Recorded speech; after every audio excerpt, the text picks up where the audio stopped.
And now the conclusion of Lost Hearts by M.R. James. We have now arrived at March 24th, 1812.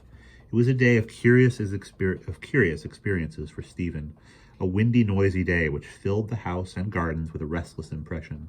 As Stephen stood by the fence of the grounds and looked out into the park, he felt as if an endless procession of unseen people were sweeping past him on the wind, borne on resistlessly and aimlessly, vainly striving to stop themselves, to catch at something that might arrest their flight and bring them once again into contact with the living world in which they had formed a part. After luncheon that day, Mr. Abney said, "Stephen, my boy, do you think you could manage to come to me tonight as late as 11 o'clock in my study? I shall be busy until that time, and I wish to show you something connected with your future life, which is most important that you should know. You are not to mention this matter to Mrs. Bunch nor anyone else in the house, and you had better go to your room at the usual time." Here was a new excitement added to life. Stephen eagerly grasped at the opportunity of sitting up till 11 o'clock. He looked in at the library door on his way upstairs that evening and saw a brazier, which he had often noticed in the corner of the room, and moved out before the fire. An old silver-gilt cup stood on the table, filled with red wine, and some written sheets of paper lay near it. Mr. Abney was sprinkling some incense on the brazier from a round silver box as Stephen passed, but did not seem to notice his step. The wind had fallen, and there was a still night and a full moon.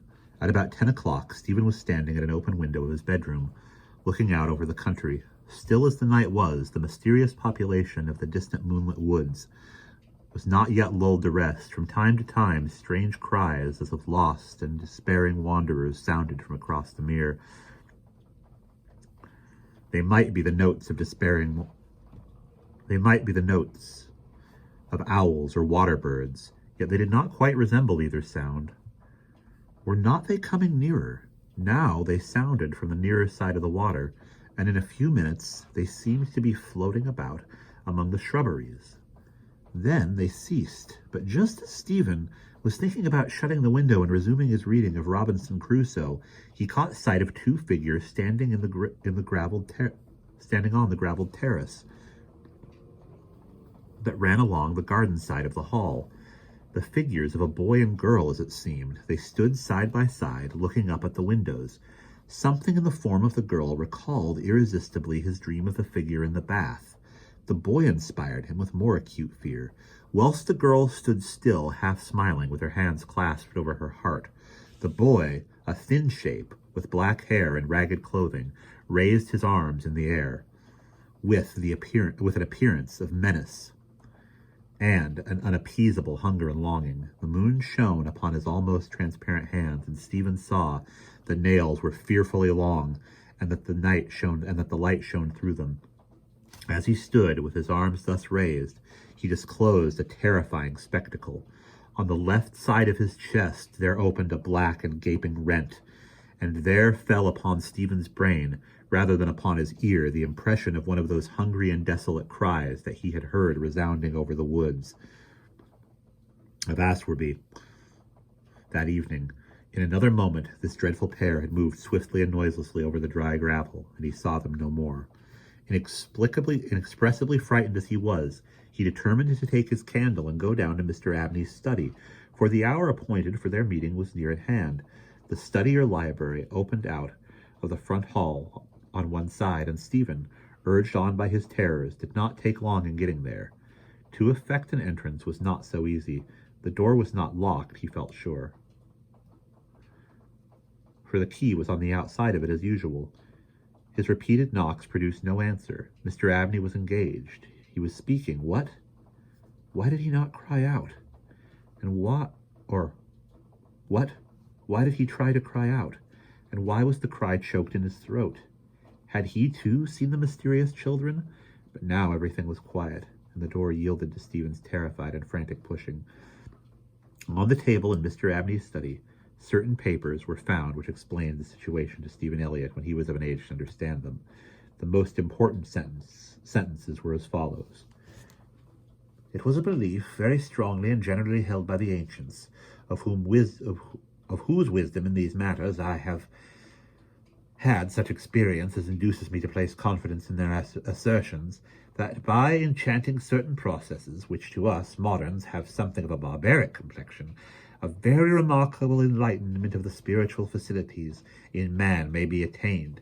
That, for example, by absorbing the personalities of a certain number of his fellow creatures, an individual may gain complete ascendancy over those orders of spiritual beings who control the elemental forces of our universe.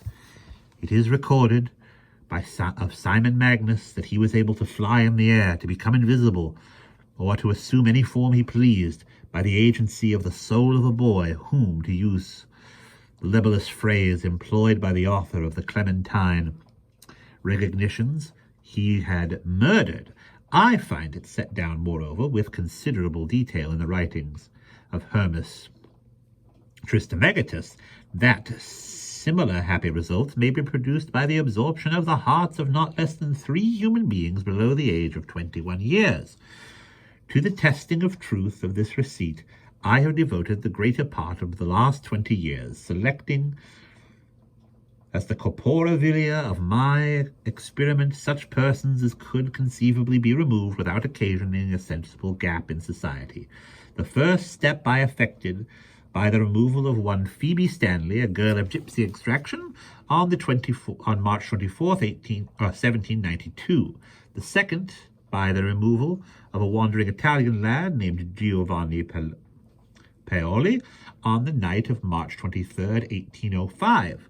The final victim, to employ a word repugnant in the highest degree to my feelings, must be my cousin, Stephen Elliott. His day must be this March 24th, 1812. The best means of effecting this required absorption is to remove the heart from the living subject, to reduce it to ashes, and to mingle them with about a pint of some red wine, preferably port.